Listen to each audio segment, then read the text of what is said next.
नमस्कार, मैं वरुण कुमार। आज है हफ्ते का आखिरी कारोबारी दिन, शुक्रवार, और मैं आपके लिए लेकर हाजिर हूं money time.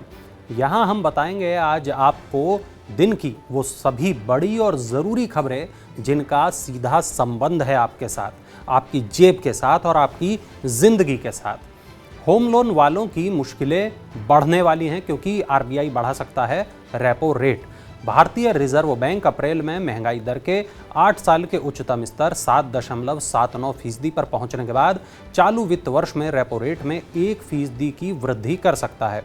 Rating agency CRISIL ने कहा कि चालू वित्त वर्ष के लिए औसत उपभोक्ता मूल्य सूचकांक आधारित मुद्रास्फीति बढ़कर 6.3% पर पहुंच सकती है, जो केंद्रीय बैंक के संतोषजनक स्तर 6% से ज्यादा है।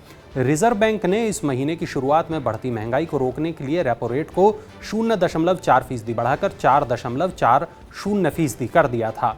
इसके बाद बैंकों ने भी अपने सभी तरह के लोन के इंटरेस्ट रेट को बढ़ा दिया था।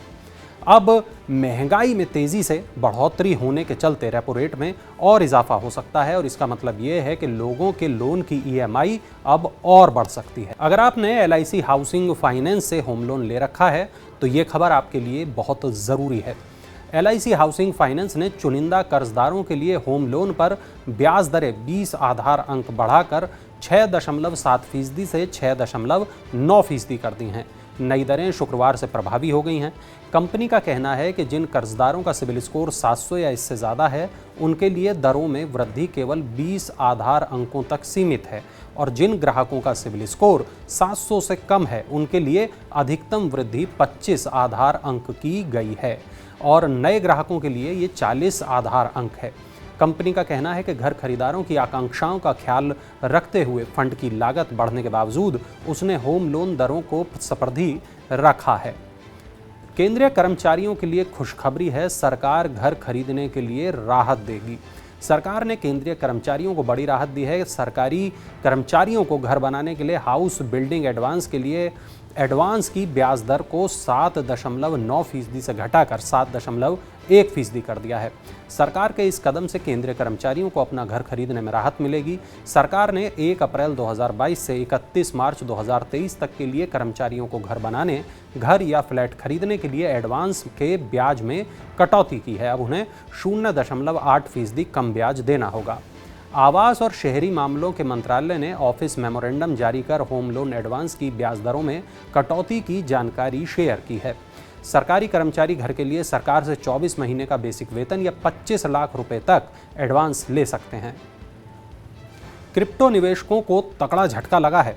पूरी तरह डूब गई है क्रिप्टो लूना।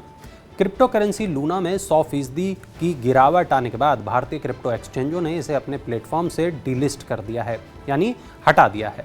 अब लूना के निवेशक ना तो इसे बेच पाएंगे और ना ही खरीद पाएंगे। भारत में रेवेन्यू के मामले में सबसे बड़े crypto exchange WazirX, coin switch, Kuber और क्वाइन DCX ने क्रिप्टो लूना को डीलिस्ट कर दिया है। क्रिप्टो लूना में पिछले 7 दिनों में 100% की गिरावट आई है। पिछले शनिवार को इसका भाव $80 था, जो शुक्रवार को घटकर लगभग 0 हो गया। क्रिप्टो लूना का मार्केट कैप भी $30 अरब से घटकर $60 लाख रह गया। लूना का बुरा दौर उस वक्त शुरू हुआ जब उसकी सिस्टर टोकन UST की कीमत $1 से कम हो गई, जिसके बाद निवेशकों ने लाखों डॉलर के UST बेच दिए। UST एक स्टेबल कॉइन है। इस तरह के कॉइन आमतौर पर डॉलर या फिर गोल्ड जैसी कीमती धातु से जुड़े होते हैं। हर साल 3 गैस सिलेंडर मुफ्त देगी सरकार। चलिए जानते हैं कहां देगी और किन लोगों को ये सुविधा मिलेगी। उत्तराखंड की बीजेपी सरकार ने हर साल 3 गैस सिलेंडर मुफ्त देने का ऐलान किया है। ये गैस सिलेंडर उन लोगों को दिए जाएंगे जिनके पास अंत्योदय कार्ड होगा।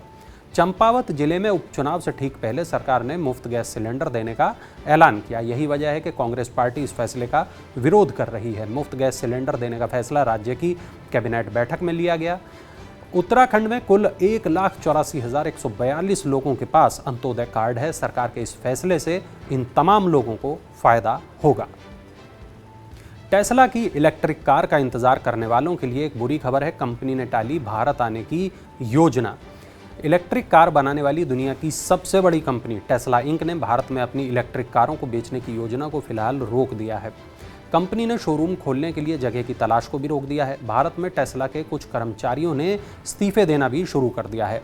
टेस्ला ने यह फैसला भारत सरकार के इंपोर्ट ड्यूटी में छूट देने से इनकार करने के बाद लिया है। टेस्ला काफ़ी समय से सरकार से इंपोर्ट ड्यूटी घटाने की मांग कर रही थी। उसका कहना था कि वो पहले चीन और अमेरिका से अपने वाहन आयात कर भारत में बेचेगी, लेकिन भारत सरकार का ये कहना था कि टेस्ला पहले भारत में अपनी फैक्ट्री लगाए, यहाँ निर्माण करे, उसके बाद वो उसे टैक्स छूट का फ़ायदा देगी। अमेरिकी ऑटो कंपनी फोर्ड ने भी PLI योजना के तहत सरकार से मंजूरी मिलने के बावजूद निर्यात के लिए भारत में इलेक्ट्रिक वाहनों को बनाने की अपनी योजना टाल दी है। भारतीय स्टार्टअप्स के सामने एक नई मुश्किल खड़ी हो गई है। सॉफ्टबैंक ने नया निवेश घटाने का ऐलान कर दिया है।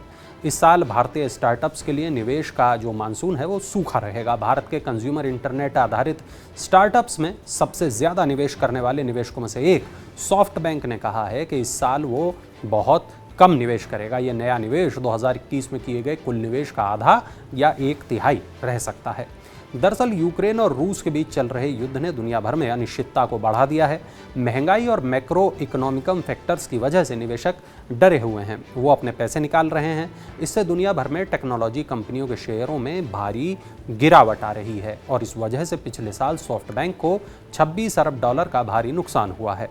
इतने बड़े नुकसान के बाद अब सॉफ्टबैंक ने सुरक्षात्मक रणनीति अपनाने का फैसला किया है। सॉफ्टबैंक ने पिछले 10 सालों के दौरान भारत में $14 अरब का निवेश किया है। भारत में स्टार्टअप्स के लिए बड़ी फंडिंग रुक जाएगी। इससे निवेश में कमी आने से कुछ स्टार्टअप्स को अपने प्रोजेक्ट की फिर से समीक्षा करनी होगी। वहीं नए स्टार्टअप्स को पैसे के लिए अब ज़्यादा हाथ पैर मारने होंगे। मारुति हरियाणा में लगाने जा रही है एक नया प्लांट। 11,000 करोड़ रुपए का निवेश करेगी। देश की सबसे बड़ी car company Maruti Suzuki India ने शुक्रवार को कहा कि उसने हरियाणा में अपना नया प्लांट लगाने के लिए जगह को फाइनल कर लिया है। पहले चरण के निर्माण पर कंपनी 11,000 करोड़ रुपए का निवेश करेगी। मारुति सोनीपत जिले के IMT खारखोदा में 800 एकड़ में नया संयंत्र लगाएगी। इस नए प्लांट की शुरुआती क्षमता 2.5 लाख यूनिट सालाना की होगी और 2025 में इसके शुरू होने की संभावना है।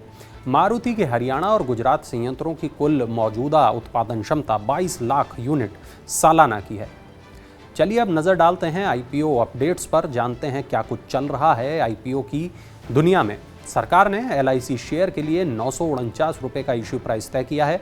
LIC का शेयर 17 मई को लिस्ट होगा। LIC पॉलिसी होल्डर्स को शेयर 889 रुपये में और रिटेल इन्वेस्टर्स को 904 रुपये में मिलेगा।